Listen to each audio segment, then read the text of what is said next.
জামায়াতের রাষ্ট্র ক্ষমতায় যাওয়ার প্রশ্নই আসে না বলে মন্তব্য করেছেন জাতীয় নাগরিক পার্টির মুখ্য সমন্বয়ক নাসির উদ্দিন পাটোয়ারি। আজ মঙ্গলবার রাতে নিজের ভেরিফাইড ফেসবুকে তিনি এই কথা বলেন। তিনি বলেন, তাদের রাজনৈতিক দর্শন ও অতীত আচরণ বাংলাদেশের স্বাধীনতা মানচিত্র জাতীয় চেতনার পরিপন্থী। তারা যতবার ইতিহাসের মঞ্চে ফিরে আসতে চেয়েছে, ততবারই জনগণের অন্তর থেকে প্রতিধ্বনি উঠেছে, এই দেশকে আর অন্ধকারে ফেরানো যাবে না।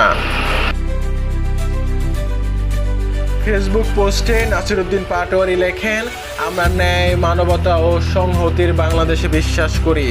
এখানে প্রত্যেক নাগরিকের অধিকার আছে, মত প্রকাশের স্বাধীনতা আছে, কিন্তু এই স্বাধীনতা কোনো ষড়যন্ত্রের ঢাল হতে পারে না। প্রশাসনের ছদ্মবেশে অনুপ্রবেশ, বিভাজনের রাজনীতি বা ধর্মের নামে রাষ্ট্র দখলের চেষ্টা এই মাটিতে আর সফল হবে না। তিনি লেখেন, বাংলাদেশের কওমি, সুন্নি, হিন্দু, তরুণ ও প্রগতিশীল সব শ্রেণীর মানুষ আজ এক বন্ধনে যুক্ত, এই মাটিকে শান্তি, সৌহার্দ্য ও মানবিকতার পথে রাখার বন্ধনে।